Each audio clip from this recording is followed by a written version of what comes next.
श्रीवास्तव, ये जो आधार यहाँ पर विजय शर्मा रख रहे हैं, आप कितना इसे जायज ठहरा रहे हैं?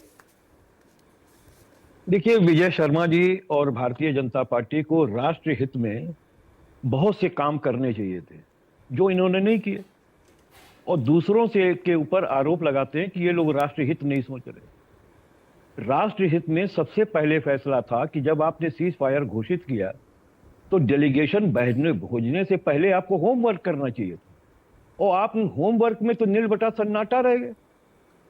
विपक्ष को आपने सर्वदलीय बैठक बुलाई नहीं, प्रधानमंत्री जी ने उसकी अध्यक्षता की नहीं, विपक्ष को कोई जानकारी दी नहीं।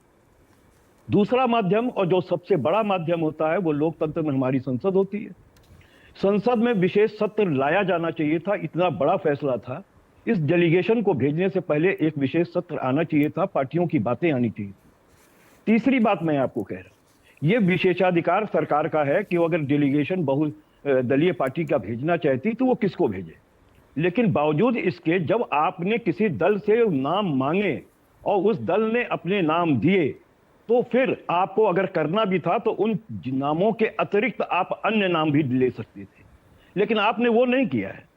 आपने निश्चित रूप से एक पार्टी को नीचा दिखाने की कोशिश की है। ये इतनी गंदी राजनीति है जो भारतीय जनता पार्टी को कतई देश हित में नहीं करनी चाहिए थी।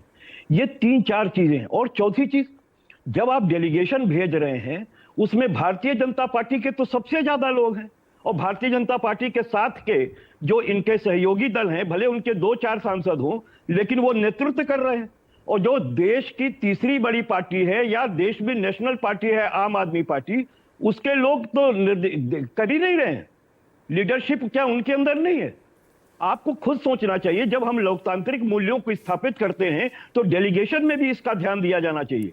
समाजवादी पार्टी इस देश की तीसरी बड़ी पार्टी है, हमारे पार्टी से सिर्फ एक आदमी, आप वो भी अंदर, और नेतृत्व नहीं, साथ में किसी में हमारी अध्यक्षता में कोई नहीं है।